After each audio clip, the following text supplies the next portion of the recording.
Hello, good people. Welcome to our show. Bad people, welcome to our show. Anyone who want to learn more about how you can grow your profit by using framework, welcome. Today we're going to discuss a lot more about that. And I'm so excited to discuss this topic with Linette Montae. How are you? I am great. How are you, Anatoly? I'm doing great. Looking forward to learn more.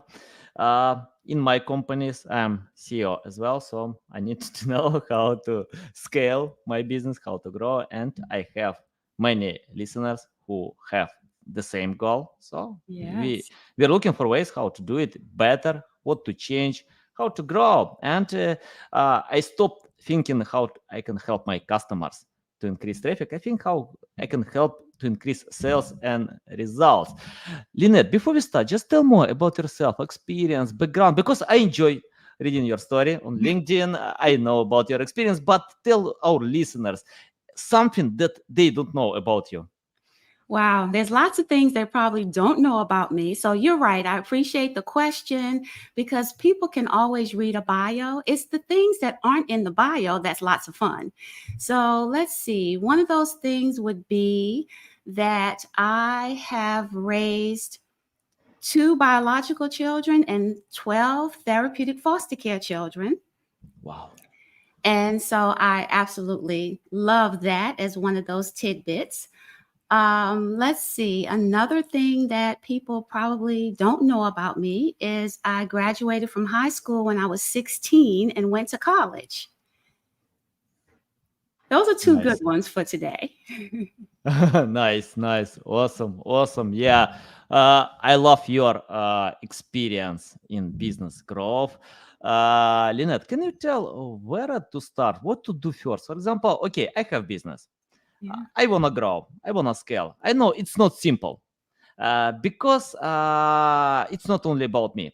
Many listeners have the same problem when they need to grow, to find something else, to change standard approaches. So let us know where to start to brainstorm ideas how to grow a business that exists like a few years.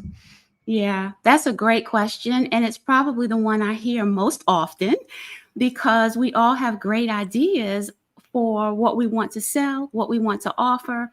It's how do we grow? How do we scale? How do we get more without spending more, right? Because that's actually the challenge. And so that's what I would like to encourage people to think about is if you are ready to grow, if you're ready to scale, the key is to grow without spending more money. So how are you going to get more visibility so that more people know about you? They know what you sell. You're selling more products and services. You may need to increase your prices. Lots of ways to bring in more revenue. But the biggest key, Anatoly, is not also increasing the expenses because that's where it turns into the wobble that no one thought of. Mm-hmm. Yeah, and what I like when you share all these insights, your smile. I think people who don't enjoy the process, they are not productive at all. If someone is so serious, I need to grow my business, I need to do many things, but you need to enjoy the process. If you don't Yeah. enjoy, I'm not sure you can do it. For example, these people usually work 8 hours a day, and they are tired, can watch only TV plus 6 hours.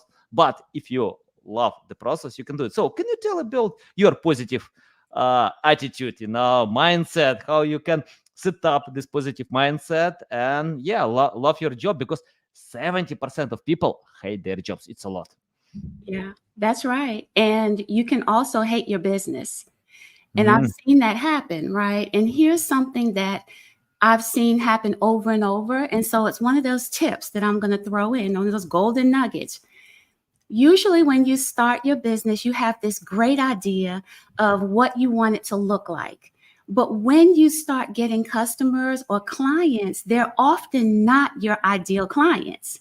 So you wind up with an entire business of customers and clients that really aren't your favorite, so to speak. But then you get into this place where You can't let those customers or clients go because they're paying the bills, but you don't have time to bring on any more customers or clients who look or act or, perform the way that you want. So I want to give a specific example. I don't know if you know how you guys do childcare where you are, but here in the United States, people who have to work, people who have businesses, they have to take their children somewhere if they're not school age yet, right? So I used to own childcare centers, and I started the childcare center. I wanted to have school age children, like preschoolers, 3, 4, and 5-year-olds. But the parents would show up and they would have a 3-year-old, but then they'd have a baby. And I would say, okay, well, I need the 3-year-old in order for the business to start. So I would take the baby. Well, that kept happening. And before I knew it, I had a childcare center with infants to 12-year-olds, not just 3, 4s, and 5-year-olds. I only wanted to be open from 6 to 6, and I was open 24 hours a day.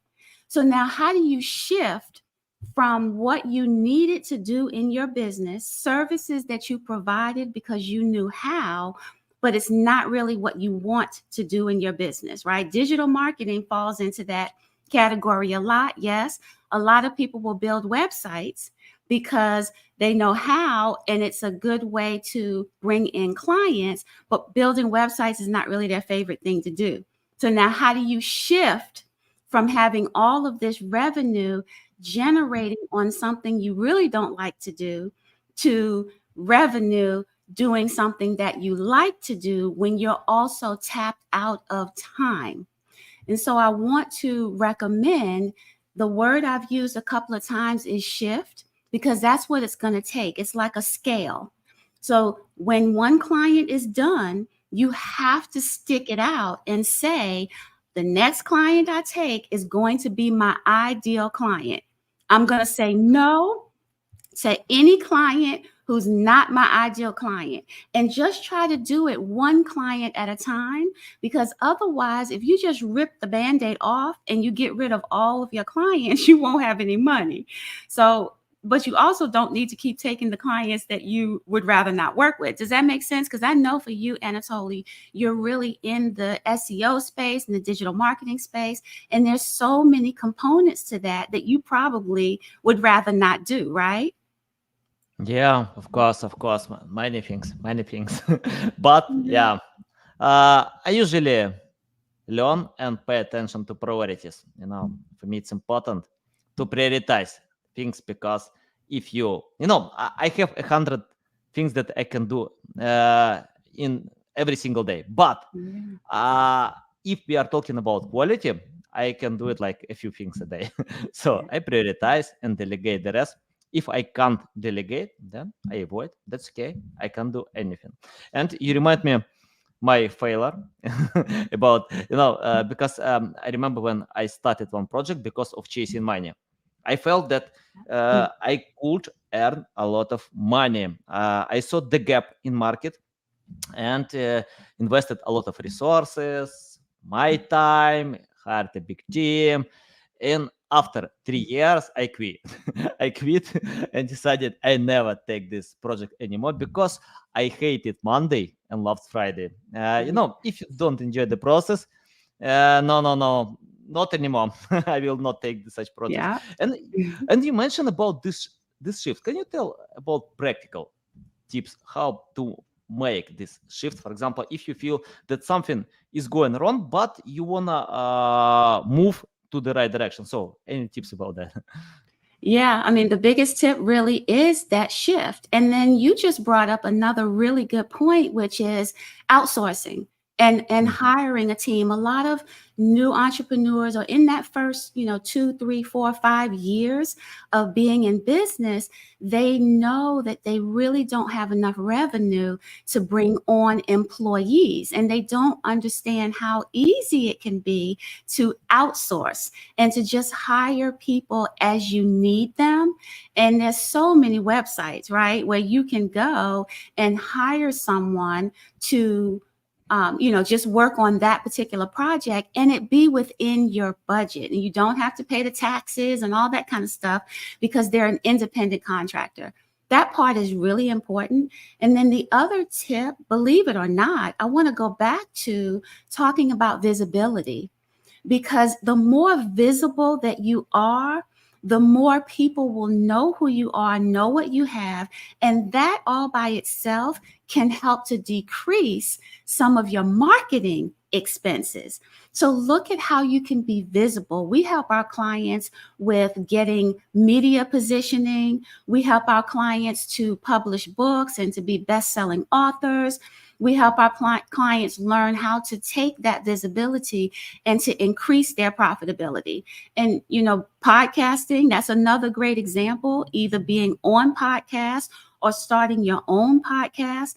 There's so many ways with visibility and credibility that you can actually get to increasing profitability without spending a lot of the revenue that you are generating. Nice.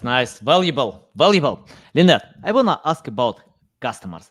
Tell your methods, how to learn customers, how to understand their pain points.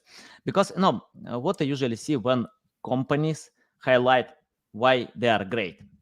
But I think customers don't care about that. I often get the request, please check my LinkedIn profile. Okay, I do it and I can see selfish profile. When someone doesn't care about customers, that's why they can't grow. You need to tell the customers how you can help, support, lead them in the right direction to make them great, not you great. So tell any tips how to do it right and how to learn customers about their pain points. Yeah. Oh, that is my favorite topic. So, favorite of all time is customer experience. We often forget about the customer's experience with your business and with you, right? So back in the day, if you will, Anatoly, I've been doing this for almost 40 years. So now I get to say back in the day. So it used to be that the company is what was out front, that people just wanted to know the brand, the company itself. But now people really want to know who you are as the CEO. Who are you? How do you care? Why do you care? Do you have a dog? Like, those are all things that are important to customers now. And also, how do you make that customer feel? Not just in the moment that they give you money, but I like to say, how do you make the customer feel before, during, after, and long after they've given you money? That is key. So I have a favorite quote. Listen, customer experience is my soapbox, so you shouldn't ask that question for sure. But I want to say this. This is my favorite quote. And that is, when you fail to treat your customer well, you are sending your competition a very expensive gift. Nice. Yeah, awesome. Love it. Linette, I have no idea how you have 40 years of experience. If you look like 25 years, you're you look so young. But yeah, that's cool. That's cool to have this experience. And I want to ask about your strong side. It's interesting. I spoke with many great experts, Neil Patel, Rand Fishkin, many other great experts, Lily Ray, Jeff Coyle. And what I found, everyone has their strong sides. Now, that's why customers love to cooperate with specific specialists. I want to ask about your strong side. Can you tell what kind of difference you have compared to many other specialists online? And I got a lot of requests, from specialists, coaches, mentors, business growth specialists, name them. they write me every single day, I can grow your business, I can bring you $10 million, revenue, and something like this. So can you tell what kind of difference you have and why you can be better than many others? Yeah, that's a great question. Thank you for asking. And so the first answer to that for me is, truthfully, I see money everywhere. I've always been able to see money everywhere, even when I was a little kid. If someone comes to me and says, I want to sell purple widgets in Ethiopia, my brain immediately sees a mind map of exactly how to sell that thing, how to market it, how to price it, what to call it. it's a gift, and I appreciate having the gift. Sometimes, sometimes it's difficult because I see people and I just want to walk up to them and tell them how they can make more money, not just the money they're leaving on the table externally, but I can also see the money that's trapped inside of your company. I don't have to know what the purple widget is. Literally, if someone says Apple, where most people see an image, I don't. I see a mind map for everything. But here's the reason why I could never figure this out. Even as a kid, I couldn't figure it out. But I learned recently that my superpower is this. I am 51% integrator, which means processes and systems, and I am 49% visionary, which is the creative. And so I say 51% integrator, 49% visionary equals 100% unicorn. And that's my superpower. Nice. I love your superpower. I love it. Love it. And I want to ask about your methods how to transfer data to decision makers. I check a few studies that companies usually implement 40% of all recommendations. For example, if let's imagine someone pay you $10,000, yeah, 6,000 can be wasted. Sorry for my dogs; they usually take part on all my podcasts. I can't do anything with that. But and I want to ask you how to do it right, how to explain all methods and to get not like 100%, plus 90%, plus 90%, of all recommendations. Okay, so can you repeat that for me? Because this time your dogs were louder than you, Anatoly. So I didn't hear the question. Yeah, I mean, like, let me take my dogs a few seconds. It's only there one. we go. Hi. Yeah, it's only one way to get silence. And yeah, my main question is how to explain to decision makers or companies or to anyone about importance of implementation your recommendations. Because, for example, if coaches can tell, okay, I have 10 points what you need to do, 10 recommendations, in the average, companies can implement only 40%, like 4 recommendations from 10. Yeah. 6 recommendations are wasted. If we are talking about money, for example, if someone pays $10,000, 6,000 wasted because companies have no resources, money, name it, other excuses why they can't implement. Tell your methods how to transfer this data that companies will implement as much as possible. Yeah, that's actually, I love your questions. Thank you so much. I love them. The key, honestly, Anatoly, is involving your internal customer. See, a lot of companies, they bring a consultant on and the C-suite sit in their office all together with the consultant and they come up with all these great ideas and they don't ask the internal customer who actually has to implement them. They don't ask the internal customer who really, really knows what the challenges are because they're the ones who are front line with your external customer. So if you really want the solution or the intervention to work and be sustainable, right? Because it can work short term, but what about 2 years from now, 5 years from now, 10 years from now? You need to, one, ask your internal customer, what is their opinion? What is going on? What are the challenges they see? And believe it or not, because they're doing the work every day, they probably have the best solution. Number two, ask your external customer because they are the ones that are seeing your company and the services you provide from the outside looking in. And then number three, the C-suite needs to have thick skin because sometimes, a lot of times, Anatoly, the challenge is leadership. The challenge really is the CEO or the family-owned business. It's what's going on in the family that is spilling over into the company. And so that's really the key to not wasting the dollars that you spent on the consultant. And then my last tip is before you hire a consultant, actually decide that you want to fix the problem. I can't tell you how many times I've been brought in because a company, I've worked with small companies, I've worked with big name companies, government, I've worked with a lot of different industries.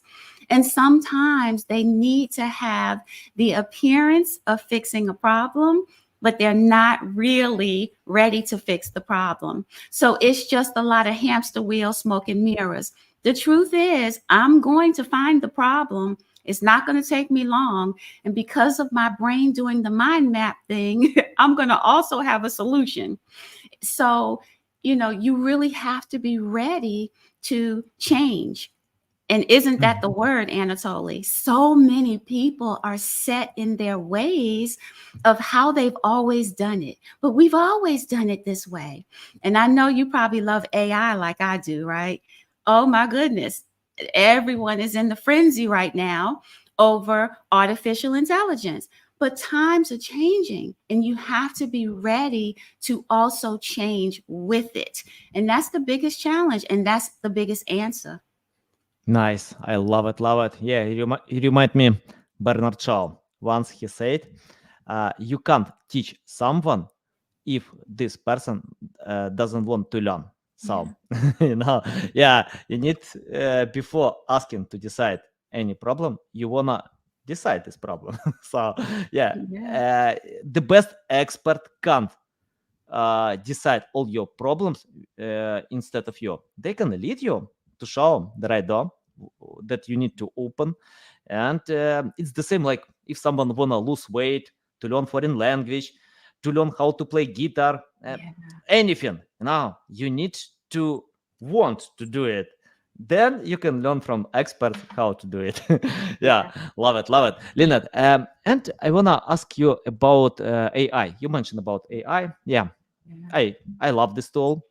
I hope robots will not destroy human beings. We'll see. I don't know.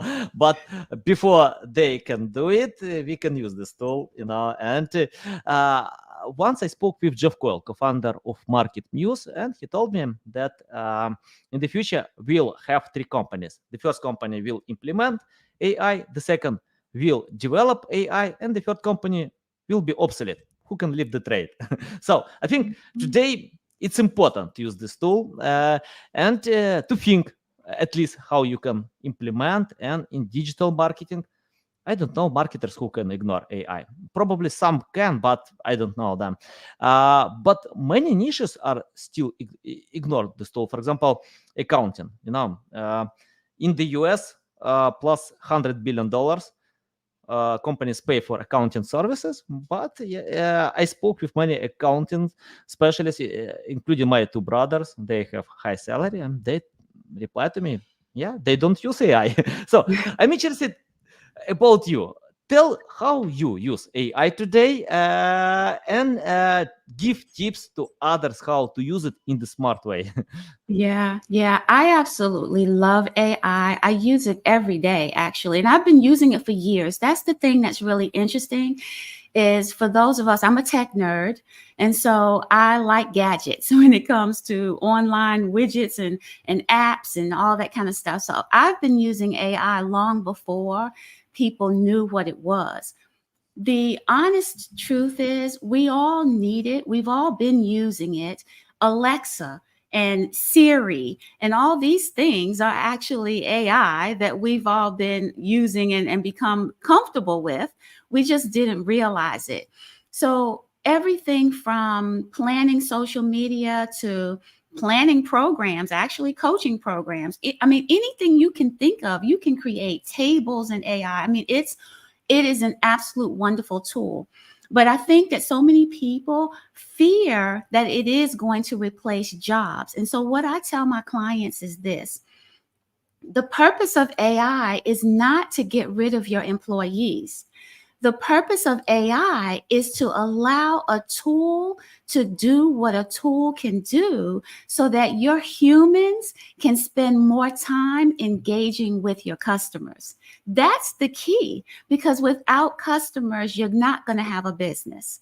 AI is never going to replace love and compassion and patience and empathy, but AI is the one that can design the process and system, that can create the checklists, that can do those kind of rote everyday tasks that don't require a human. It's just machine work.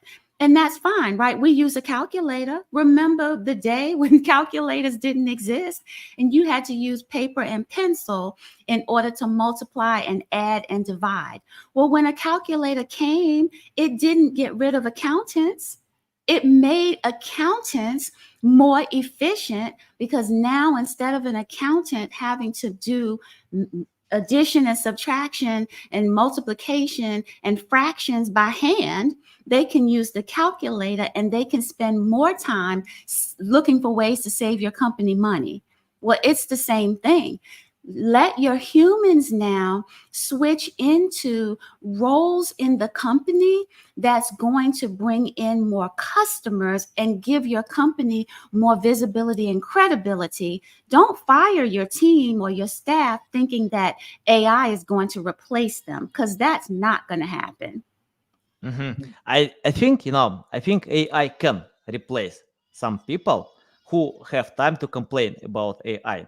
So if you have time only to think how to adapt, how to improve results, because when I speak with experts, I can see they are excited about AI. Most of them are excited. They understand how this tool can help them to get more results. But if people complain that AI can replace them, yes, AI will replace them, because it's automation. It's automation. It's just another great tool, and that's great that we have this tool. And I think the future will be great, but you need to think how you can implement and use AI. For example, I never use AI to generate text. I don't do it, but I can feed AI with the right data and edit all this text. I often do it, and we got mentioned on CNN, Business Insider, many other great resources because of editing our data in AI. So we feed AI with data that is unique. And so many different ways how you can use AI. Just find your way and you can get better results. Stop complaining about AI. And Linette, I want to ask about your resource of energy. I see your smile. I love your smile. You look great. Yeah, yeah, that was my mistake to give you a 25. You look like 20 years, like in college, So tell your method to get this energy from this environment, to stay positive, to bring this, I don't know, energy to me, to my audience. Any tips about that? Yeah. Well, I have this saying right now about being happy, healthy, and wealthy, because we tend to, especially as entrepreneurs, we spend so much time and energy hustling and grinding to build the business. And then you get to a certain point in life and you realize that you're not happy and your body is not healthy. And so a couple of years ago, I really realized, okay, wait, now this doesn't make sense. I just turned 58. And so it's really about taking care of me. It's about, listen, did you hear that? Perfect timing, Anatoly. That's my alarm telling me that it is time to take my vitamins. So Oh, yeah, do I it, of take my course. daily vitamins. I meditate. I, walk. I try to just really do things that are not always sitting in front of the computer. Because you said it when we first got on. When you're an entrepreneur, you can find yourself sitting here 10 and 12 hours a day working on something. And I love what I do. And so even though I have a team, I'm always looking for another tool or gadget to play with. And so that really is, it's finding a way to really love what you do and not just do it because you have to or because you can, because a business can really turn into a job, right? We talked about that a little bit earlier. So that's really, I think, the secret. Oh, and of course, get lots of sleep. Yeah, nice. Awesome. Awesome tips. Love it. Love it. I couldn't agree more. And a few days ago, I spoke with my new friend, and he told me he's like 47 years old. And, it's interesting. He doesn't earn a lot of money. He's far away from that. Uh, I don't want to share his salary, but it's low compared to the average price. But for me, it's hard to find more happy man than this man, because I don't know, how, but he has this positive mindset. He enjoys his job, and he always shares that he has very successful business, very successful. It's not millions, it's not even 100K, but it's mindset, And I met a few people who can earn millions, but they're so I don't know, like so serious. Don't think about anything else. I don't know. I don't want to be like this because it's far away from happiness. Yeah. And Linette, I want to ask about mistakes. In my life, I made a lot of mistakes. Some terrible, some not, some slight mistakes, but I can learn from them. I'm lucky that I have 2 hands, 2 legs, to go ahead. So tell common mistakes that companies still do and your tips how to avoid them. Yeah. Yeah, we all make mistakes. And actually, it's a good thing because you're right. We learn from them if we decide to do that, if we choose to do that. So one thing I want to just add to what we just finished talking about, the mindset, because that really is important. We actually have a brand that's called It's About Mindset. And so you are so right when you talk about the importance of mindset. And that really connects to the question that you just asked regarding those mistakes and how to avoid them. So I don't even think that it's so much about avoiding mistakes, because if you don't make the mistakes at all, then you'll have this false belief that everything you do is right and that everything you do is going to work. And the day that it doesn't, that's when people tend to, I don't want to bring it up this way, but they make choices that are worse than the mistake, right? Because they didn't understand that a mistake is just temporary. You have another day, you have tomorrow, you have later, you have a minute from now in order to make a different decision. So when it comes to mistakes, just number one, understand that they are going to happen. That's that. Number two, take responsibility for the mistake, because a lot of companies will make a mistake like breaching of confidentiality, and they'll try to hide that. And then when the world finds out, now it's a big thing. So if you've made a mistake as a company, go ahead and just confess, like stand up and say, this is what happened. We apologize. We didn't mean it. This is what we put in place so that it will not happen again. And then actually put processes and systems in place. Put those checklists in place. Have someone like me come in and do a profit finding audit at least once a year so that we can find the mistakes that you're not looking for. That's one of the other challenges I see, is that when you're in your company every day, you see what you see, you do what you do, but you aren't realizing all the little cracks and all the little things that are starting to break and get a little wobbly because you're paying attention to what you notice. When you bring someone in who doesn't know your company at all, and they're able to look at it with fresh eyes, they can see things that are challenging. They can see things that are about to break. Like when you take your car to a mechanic, right? You take the car to the mechanic because you need to get an oil change. But when they do the oil change, they find all these other things that you didn't know were wrong because you don't know cars and you weren't paying attention to all that. You were just trying to get some oil.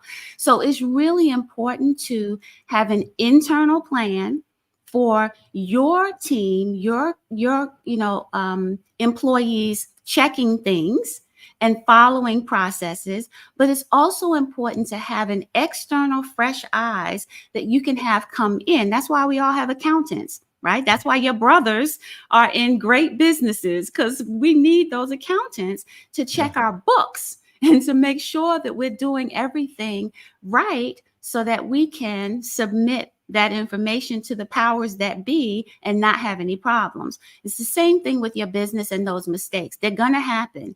So just expect them, plan for the ones that you can anticipate, and then think of how you're going to recover for the ones that you didn't see coming. Yeah, love it. Awesome.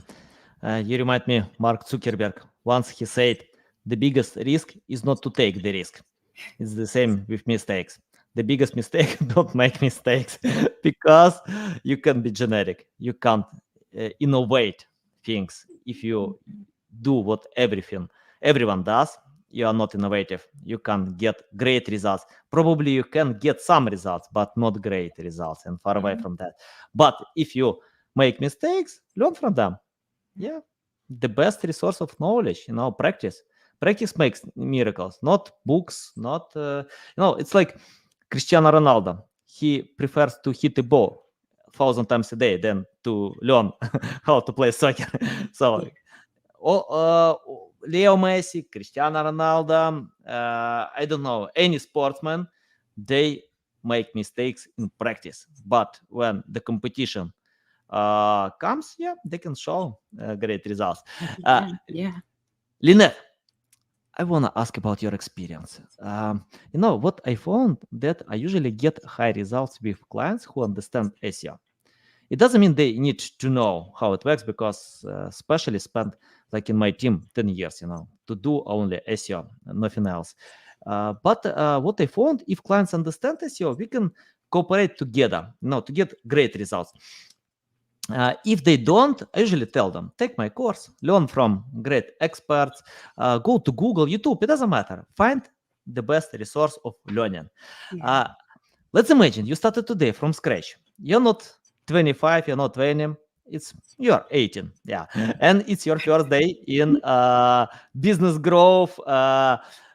You wanna learn SEO framework. So what will you do today if you started completely from scratch?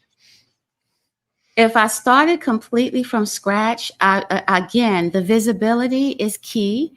Definitely. I don't know if you guys have Google My Business everywhere, but if talking about SEO in the United States, especially if you have a brick and mortar or a physical address, I would absolutely have Google My Business. And then I would really, really, really focus on the visibility, getting on podcasts, getting on, doing Facebook Lives, doing YouTube Lives, LinkedIn Lives, LinkedIn audio, anything like that, because Google likes that kind of stuff. And it will help you to get organic visibility, even if you don't quite understand what SEO is about. I know enough about SEO to be dangerous, Anatoly, but I do know that visibility is one of the biggest things to help with people knowing who you are, because otherwise, having billboards is great, but it doesn't mean that your target market is going to see that billboard. But when you decide to do things like podcasting and Google My Business, you have more control over what you're saying and what the world knows about you and knows about your products and services.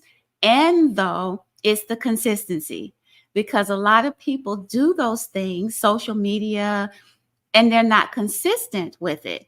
Sometimes we are, and sometimes we aren't, because everyone gets busy, especially if you're a business owner and you have a small team or no team. But that's where AI comes in, going back to our favorite tool, right? AI can really create a plan for you. They can create your social media content. To your point, I wouldn't suggest that you let it create it and you just go post it as is, but it's a lot easier than looking at a blank screen. You at least have a jumping off point for you to now put your voice to something that AI has helped you to write. But that's what I would do first and foremost. And if that failed, I would just go stand outside with whatever I sell and wave a flag until people come and buy it. Nice, nice, awesome, awesome. And Linette, I have the final question about the future. You know, I have my crystal ball, but it doesn't work. I tried a few times. I bought crypto and I felt the crypto will go up. Actually, it went down, but you know, that's okay. I never put all eggs in one basket. So I'm okay, you know, to to play like in lottery. And I want to ask the future of business growth. Many things are coming, technologies are coming fast. We have AI, probably augmented reality will change our world. I don't know, because Apple is going to launch headset. Facebook tried to create virtual reality. Many things, yeah, will be. I don't know, but uh, can you forecast the future? What kind of future will be in your vision, and how we can adapt today to this possible future? Wow. I love that question. So you're right. I don't have a crystal ball either, but I'm going to pretend that I do for right now. And one of the things that I honestly predict has to do with the younger millennials and the Gen Z. They okay, so some people like to say they don't want to work, and I don't think that's accurate. They don't want to work in the way that they've seen Gen X work, which is to slave to the bone at a job that they didn't like, working for a little bit of money. And so I think that one of the biggest things companies are going to have to start to do and embrace is working with more contractors, because millennials and Gen Zs, in my opinion, are going to really migrate to being business owners, to being entrepreneurs. But they are going to realize that it's not as easy as they thought it was. And so now they're going to be stuck between, okay, wait, I really want a predictable income, but I also want the flexibility and the freedom of this laptop lifestyle I hear everyone talking about. But they don't need as much flash as older generations. They'll live in a tiny house. They want experiences. That's what's important to them. So they don't need as much money as Gen X believes that they need in order to be happy and successful. So I feel like the middle ground for younger millennials and Gen Z is going to be being an entrepreneur, but having government contracts or corporate contracts. The thing is, the government and corporate has not yet understood how to run an entire business with contractors, because they're used to having employees. So that, for me, is the prediction of the future.